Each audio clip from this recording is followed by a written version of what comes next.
The Marching Roundtable is proud to be an official media partner of Drum Corps International. Thanks for coming to the Marching Roundtable YouTube channel, sharing great information to help you succeed in all the marching arts. While you're here, we hope you'll subscribe.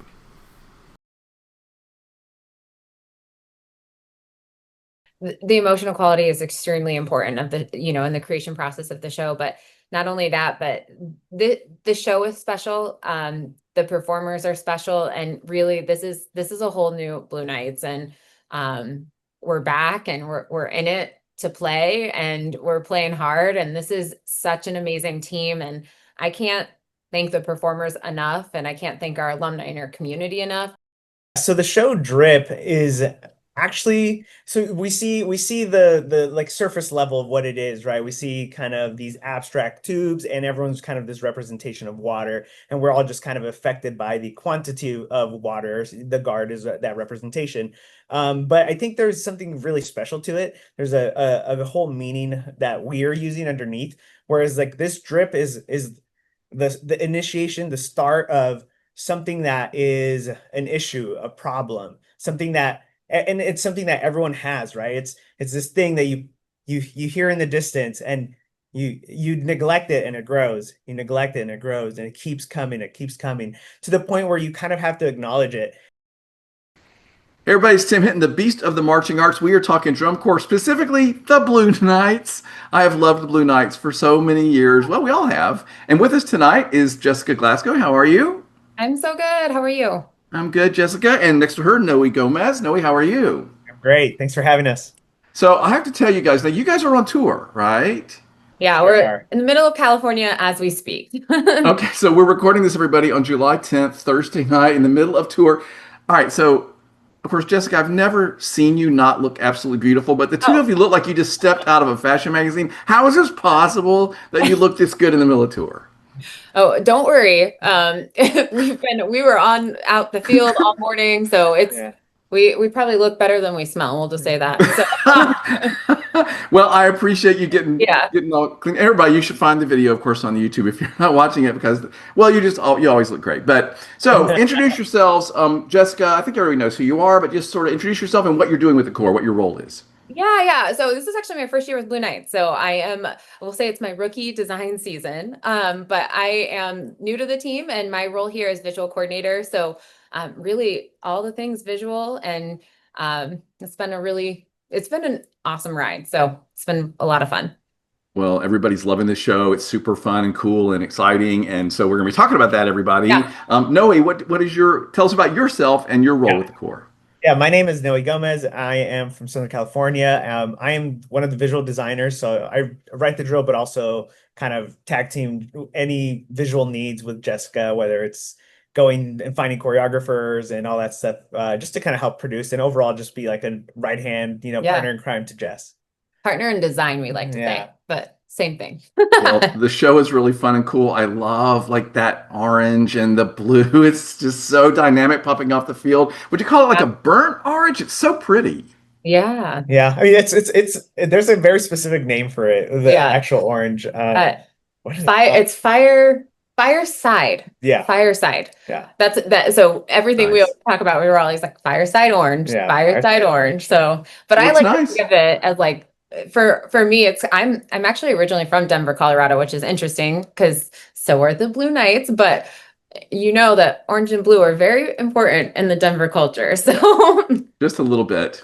Yeah. Well, I went to the University of Tennessee, which was orange, and of course Texas is orange. So all these oranges, but I like this orange a lot. Anyway, I'm getting ahead of myself, I think. But it's really cool. It's fun. There's a lot of like wows in the show, and a lot of really clever, unusual things. So I'm excited to sort of unpack that a little bit. So now we know who you guys are. Tell me first off, how are things? You kind of mentioned it, but how do you feel like things are going? How's the season rolling? I mean, I'm really excited. This is my second year with the Drum Corps. I feel like the organization, just kind of in all the facets, we've made a really strong push. Like from the administration side, from the educational team, just everyone's a lot more cohesive. So, and just bringing on Jess on board, and it's just been really, really cool to just push the organization, and everyone feels like we're all doing it together, with the same amount of effort. So that's been really exciting. Yeah. I feel like we're just firing, like everything is going. And one of the things I really love about what we've done this season is we're really trying to, even from like a director perspective, remove all the obstacles so that this show really is just special. And so, there's a lot of things happening behind the scenes, and I would be lying if I didn't tell you that my phone was buzzing 24/7. And Sure.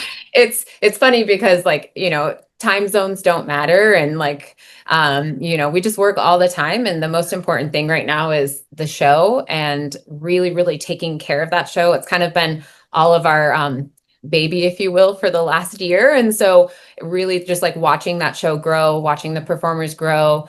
It seems like the community is loving the show.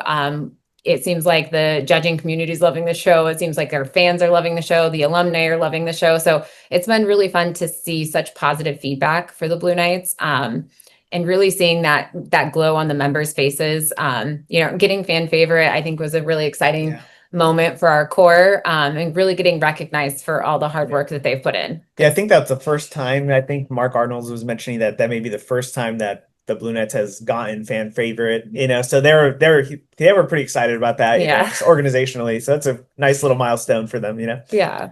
Absolutely. Well, you're creating a lot of effect and excitement.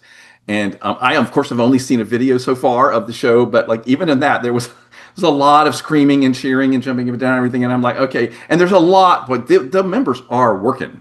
Like they are active, which I guess is part of the concept, right? They are working hard.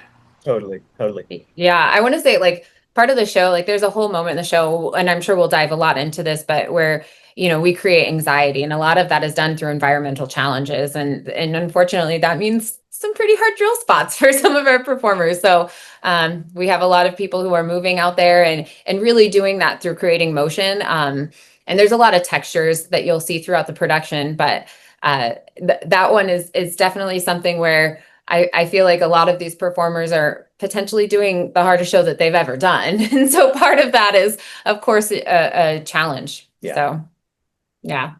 Well, I mean, I feel like, I marched so long ago that my experience in the field was hard, right? Like I worked, but I just can't even imagine trying to do all this running around and everything. It's so impressive. So tell me some of the people that are on the visual team that put this all together.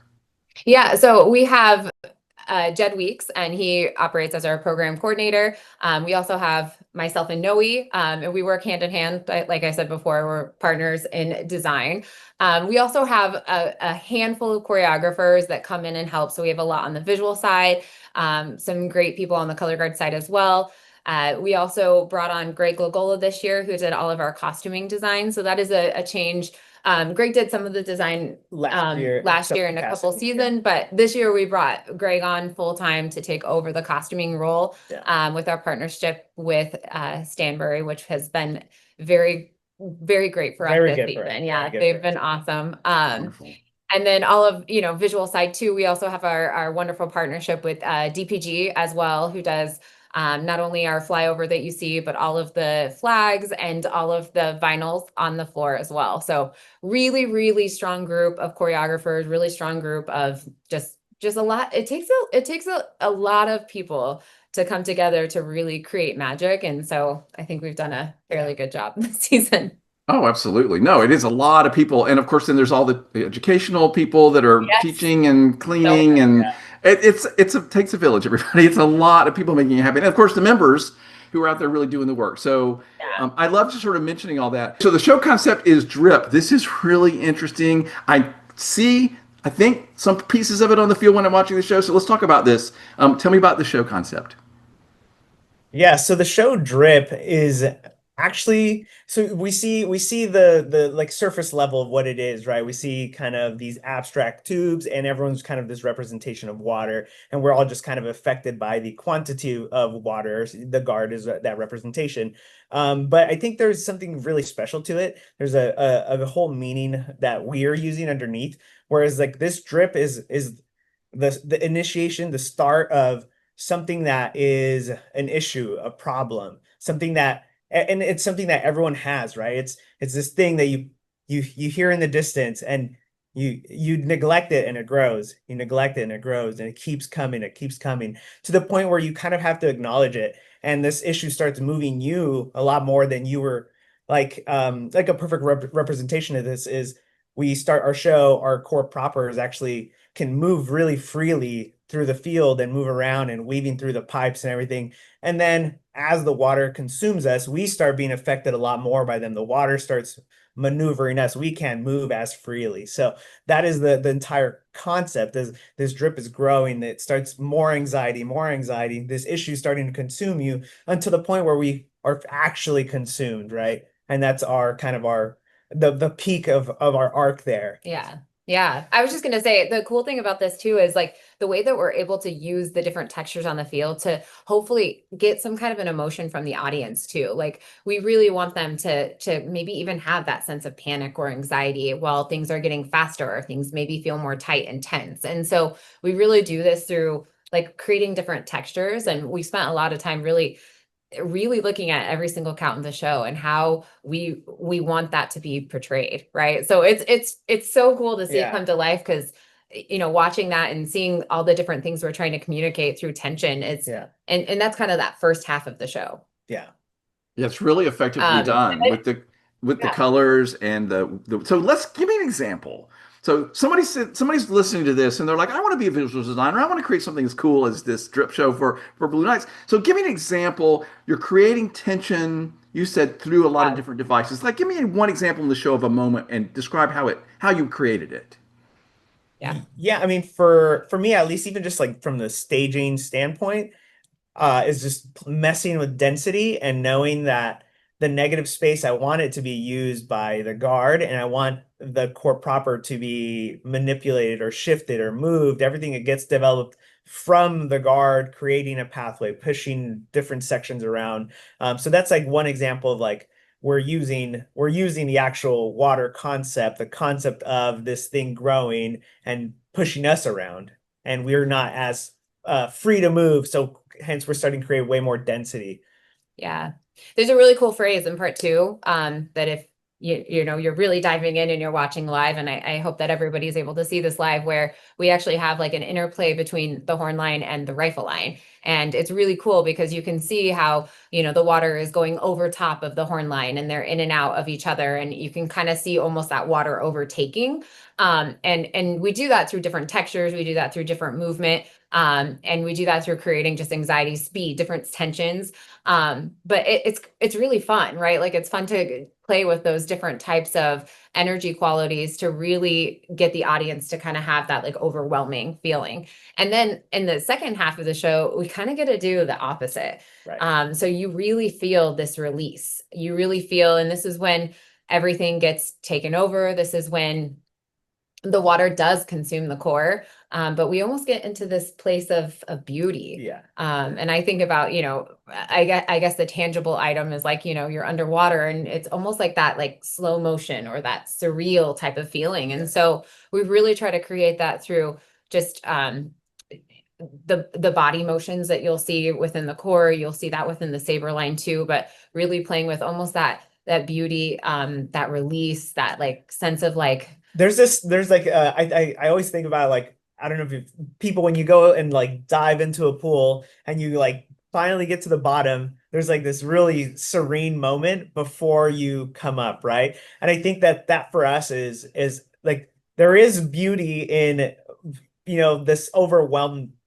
being overwhelmed, right? There's a sense of tranquility that you can find, that you have to find, right, before you can come up to take a breath. Yeah. And that breath is a moment we talked about kind of from the beginning. We knew like, man, when this ballad impact hits, we want it to feel like it's the moment when you come out from the water and you take that big first breath. Yeah. And it's just that like that calmness from that. There's a growth in that. Yeah. And I love the way you describe that, because I know exactly what you're talking about. You know what I mean? Yeah. Like we all can relate to that. We've all had that experience. And now I'm can't wait to watch the show again and like sort of see how you embodied that on the field and the way you staged it and the way the music and everything. It's a beautiful idea. Yeah. I like it. Especially after all the tension.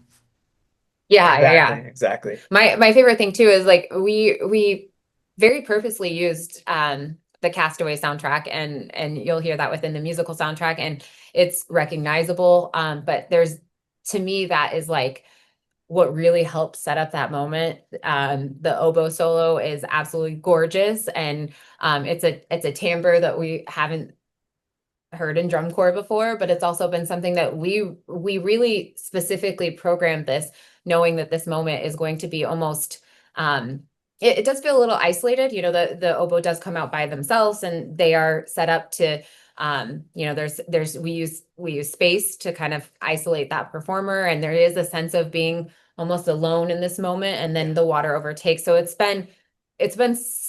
so cool to watch those two elements between the music and how the music design team has done such an amazing job setting up a almost like a gorgeous soundtrack for us to to dive in. So that's a huge part of what we do too, is the music design part of it is been amazing. And we have Leslie and Jeff and just the whole team. Tanner has been huge. And we're so thankful to have all of them as they help create this musical soundtrack too. Yeah, they've done great work. It's beautiful. Yeah. It's been awesome. It's been so great. So we're super thankful.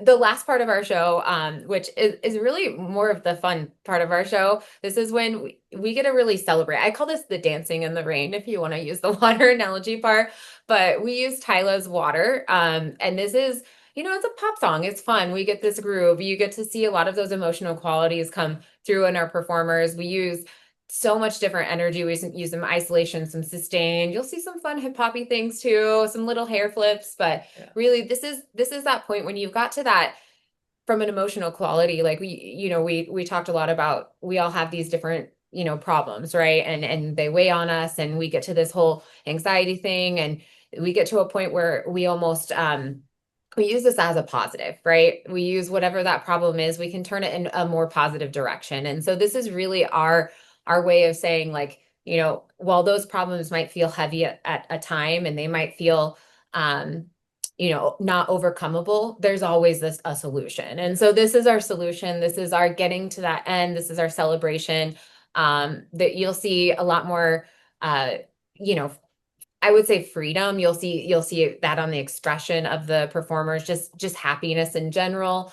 The dancing in the rain, like, it might be a storm, there might be a lot of water, but we get to a point where we're like, just embrace it, right? Just embrace whatever that is. And so it's fun. Yeah. And then I would say, like, from the way it's staged, there's also just a lot more integration there, like between, and everyone's moving more freely amongst each other, as opposed to in opposition, or one kind of dominating the space more than the other. That's kind of where all that starts being blended in a new way that feels more of a partnership than a one-sided push. Yeah. And it's been so fun. Like, I was just to share a little story with everybody. We were at a show last night, and it was great. We had such a fun time, and I'm leaving the stadium, and I literally am hearing people whistling the closer, right? Like, it's like, I'm like, they're literally singing the closer walking out. And it's just like, it's like the perfect earworm. Yeah. It's just like, doesn't stop. Yeah. And when we were creating and trying to, like, come up with what that was, we're all in a room. We've been in a room for many days together. We've, doing this whole thing. And it was kind of funny, just to share some insight. Mark was making us dinner. So Mark Arnold, who is the director of the Blue Knights, and he's making us dinner, and we're all sitting there designing in the living room. And this is like a full circle moment, because this is how we picked that tune. We have a list of things we're going through, like what music is going to hit all the notes? Is this the right thing? Some of it is just like sitting and living with it too. Like, and we're all sitting there, and Mark is in the kitchen making us dinner, and he's whistling Tyla's Water. Yeah. And we all turn to each other, and we're like, that's it. This might be it. Yeah. Mark is in the kitchen whistling it. It's that recognizable fun thing. And it was really what we were going for, but we just needed the whistle from Mark to tell us it was good. So, and then last night, like, walking out of the stadium, legit, there was, a family in front of me, and they, there was somebody whistling Tyla. I was like, it's very catchy. It's that thing that you want everybody walking out of the stadium. So. I mean, quite frankly, this is every designer's dream. Yeah, Is for exactly. seriously, like you have done your job. If the audience is humming or singing your tune on the way out, like that is a huge feather in your cap. So not only did they like the song and like your show and your version of Yeah. it, but it stuck with them, right? Like after you finished and they're on the way out. Like that is a huge compliment to you guys. I love it. All right, so we're about to start wrapping this up, but I do want to ask you about these super cool props. Like, are they pieces of tubes, and you use them in all kinds of interesting ways? Tell me about these. Yeah, so the prop, we knew that we wanted to have like a almost like the what's the surface level, right? We wanted it to be an abstract representation of a pipe, right? So then as I was, surfing the internet, looking around, trying to find things in inspo, I wanted to do something that looked and felt like a pipe, but that had some unique curvature, something that felt cut out, something that we could go in and out of.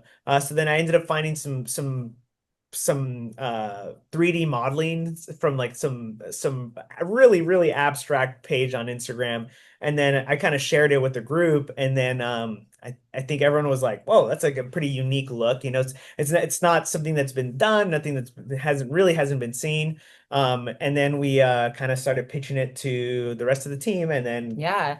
Jessica Yeah. take over here. Well, I was just gonna say it was the birth of our prop, and we kind of came up with a list of things that we wanted to do with the prop and how we would utilize those props. And we went to Darren Stack, and he's done an amazing job of helping us create that prop so that it can accomplish all of the things that we knew we wanted to achieve. So, like Noe said, we wanted flags and fabric comes out of, there you'll see that during the baritone solo, and there's so much Versatility. Yeah. And there's a lot that we utilize with those props. We wanted performers, you'll see performers, the water drops at the beginning, you'll see the guard performers actually swing and jump off of these props. And so we utilize them in lots of ways. They'll lift up at the end. So there's so much that you can really see from a visual perspective. Yeah, and we're just so thankful. I mean, we just obviously we throw off, just rattle off crazy ideas. Can I do this? Can I do it? Can it go also, can it also go up? And then Darren is amazing and just created exactly what we needed for the show. Yeah.